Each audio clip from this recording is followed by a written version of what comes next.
Hello everybody and welcome to the Hacienda. Rivet here.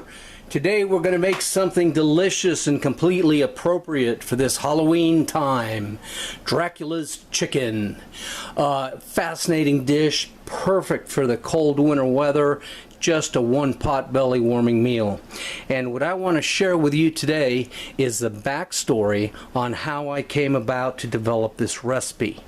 About 25, well, let me go back even further than that. As a kid, when I first read Dracula, it just scared the daylights out of me. It's one of the creepiest books you'll ever read, and the more you read it, you'll discover horror and layers of just evil in there that you've missed the previous time. Now, I just love that book. Well, about 25 years ago, I ran across this book, The Annotated Dracula, in the library. And so I immediately jumped on it and checked it out.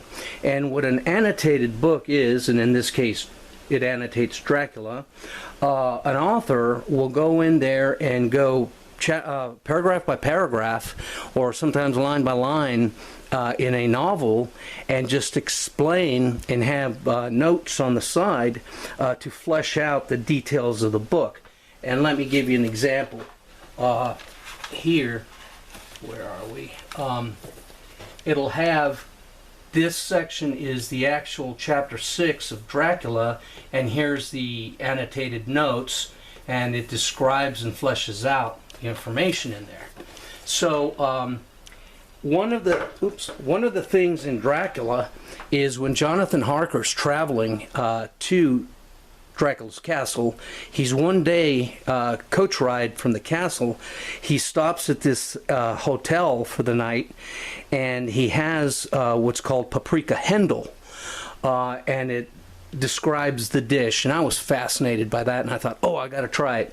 And in this annotated Dracula, it's got the recipe. Well, paprika hendel is the wrong word. In Hungarian and Transylvanian, it's paprika cirke. But Bram Stoker didn't know that, and he spoke German, so he calls it paprika hendel in the book, and hendel is a German word for chicken. Anyway, so I made the recipe, and it was a complete flop. There is just no way that recipe in there worked. So over the next 10 years, yes, and I'm not exaggerating, 10 years, off and on, I tweaked and played and developed the recipe that ultimately is what I'm going to show you here.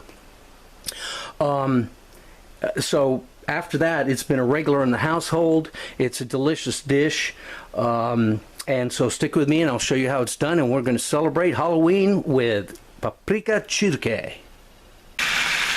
What we want to do is start browning the chicken on both sides like this. We started out with 4 tablespoons of butter. Now the chicken does not have to be cooked through, because we're going to cook it through later, and once we brown this in batches, we'll set it off to the side in a pan.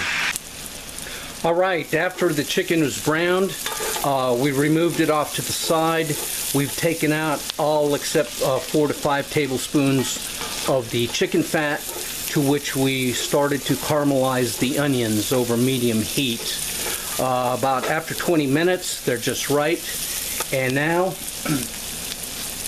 we're going to add the garlic, my new version of Cheater's garlic that I bought at the store. They come pre-peeled in these nice little pouches, and we're going to add that, and we're going to saute them for about 3 or 4 more minutes over medium until they first start to get a little brown.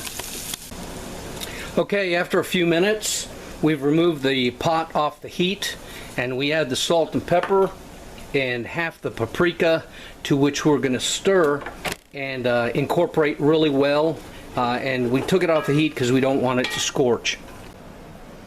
Okay, we stirred the paprika in well. It's starting to release its volatiles.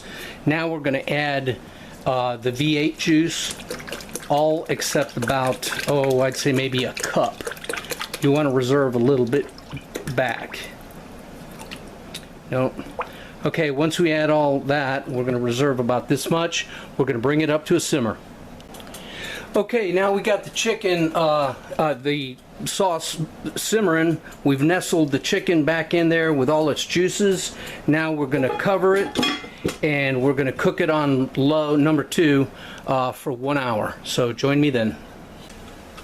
Alright, after 1 hour of cooking with the lid on, we've taken the chicken out and set it off to the side in a covered dish. Now we're going to add the sour cream, the other half of the paprika, and the flour to this mixture. Okay, and we're going to continue to, we're going to whisk it through at medium heat. Alright, now we're at medium heat. All this is incorporated. We're going to cook it, stirring constantly for 5 minutes. Then we're going to nestle the chicken back in and cook it for another 10 to reheat the chicken. Then it's ready. And there you go, a steaming plate load of Dracula's chicken. There's a beautiful large thigh, traditionally served over and with potato dumplings. This is a fantastic feast, and it smells, oh, so rich and luscious. Paprika and the chicken and the sour cream in there. It is just beautiful. Oh, let's go see if we can get a close-up of that. Yeah, you see all that steam? That's absolutely delicious. Very good. And we've got the holiday specific decorations there. And I appreciate you watching. Thank you for stopping by.